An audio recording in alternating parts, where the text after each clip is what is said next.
Okay, today's September 13th. It's a book review time. This book over here, Cormac McCarthy, legend.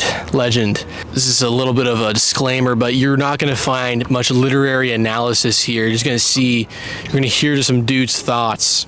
All right, a guy I just finished the book like 2 hours ago.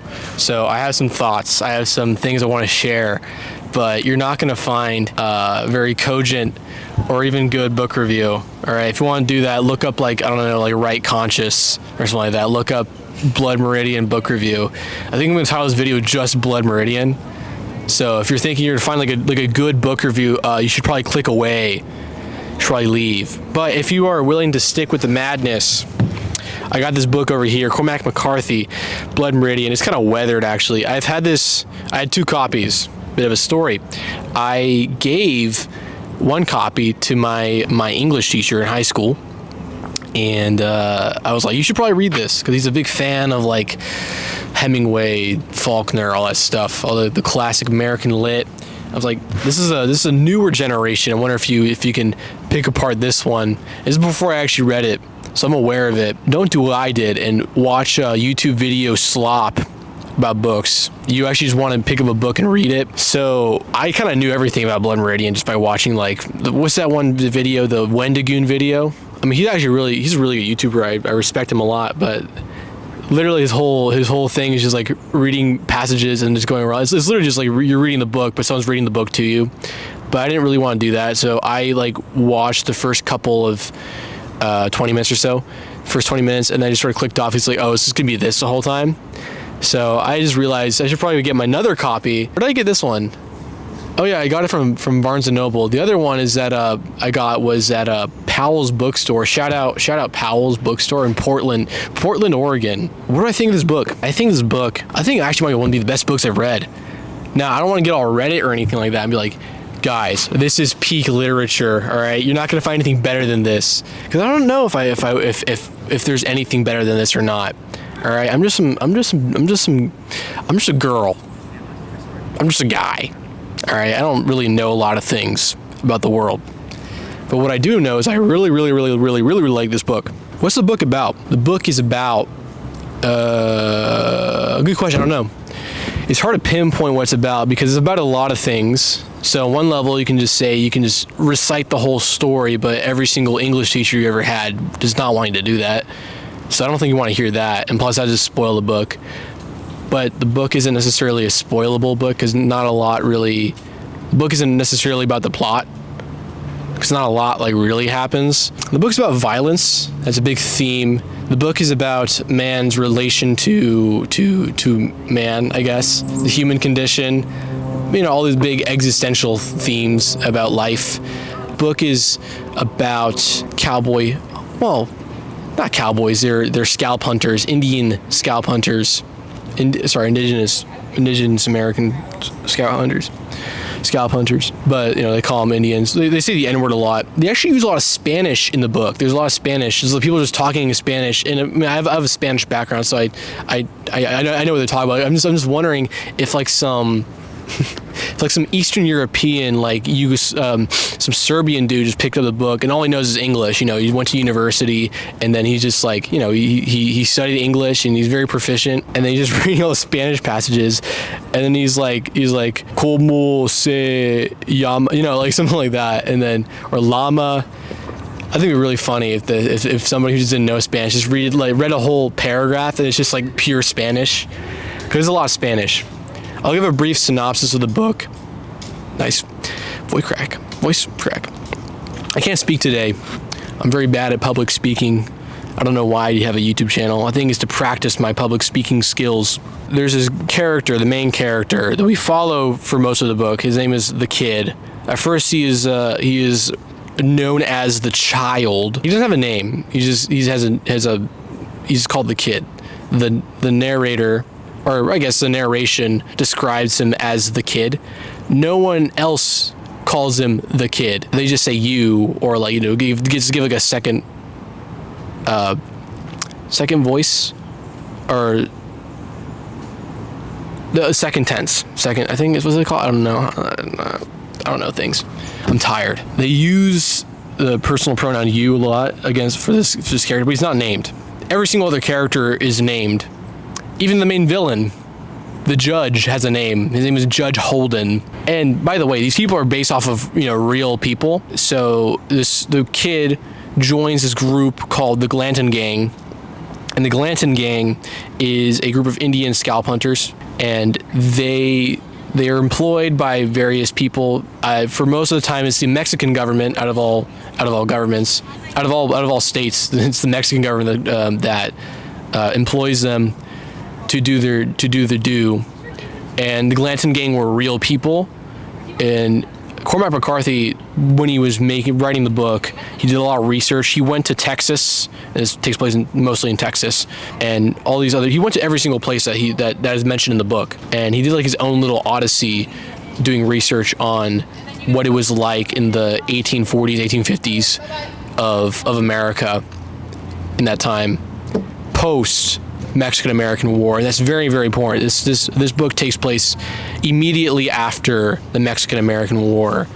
And a funny bit that happens in the beginning of the book is that the kid, it's implied as to why he leaves home. He's from Tennessee initially, but he just leaves, and it's implied that his dad was an abuser. But he goes down to Texas, and then he gets he gets into this legion of American soldiers who are trying to reclaim more territory in Mexico. So they're trying to go into like deep into Mexico and the borders of Mexico. They get raided and they get usurped and just attacked by the Comanches. And literally every one of them is dead except for the kid, which is really, really funny. There's a whole bit. The book is really racist, actually.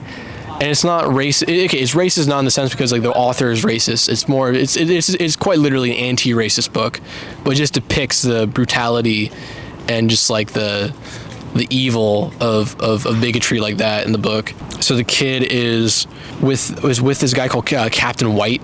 It's really funny. His name is Captain White because he always appeals to the kid's sense of whiteness. It's like, you're white, you're Christian, you need to go down and kill some Mexicans and take some territory from them.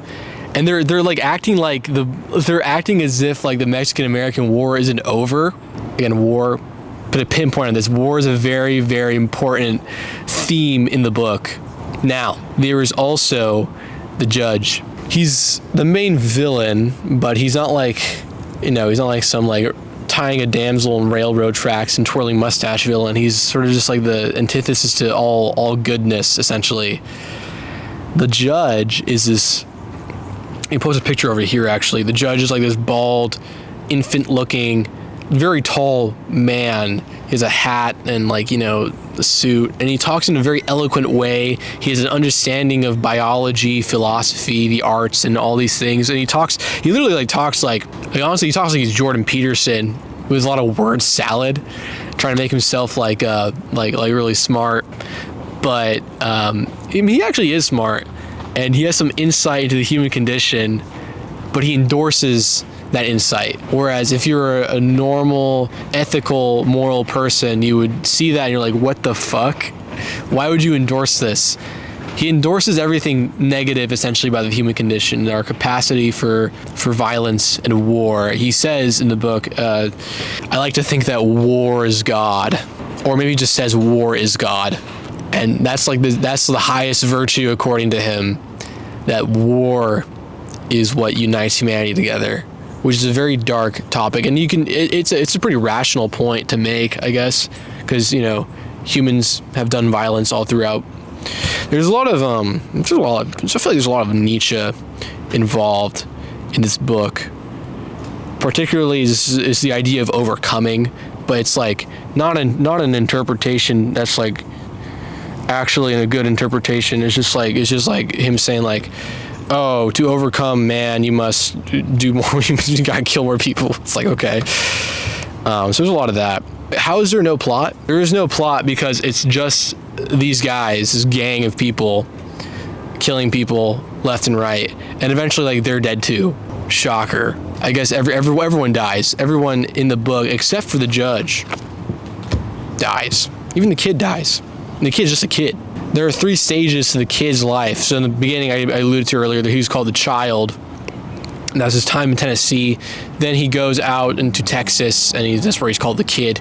Most of the book, he's called the kid. At the end, he's called the man.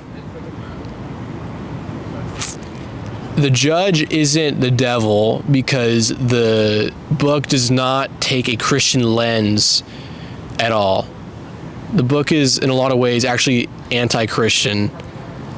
And it's more akin to Gnosticism, which I guess you could say is a type of Christianity, but it's against his mainline, orthodoxy that, like, Jesus is the Son of God, yada, yada, yada, Nicene Creed, Protestant, Catholic, Orthodox. It's very much against that notion. And it pauses, I'm saying that war is God. There is the notion in Gnosticism that the God of this world is a false God, the demiurge. And there is the interpretation that the judge, again, he's a very inhuman character because he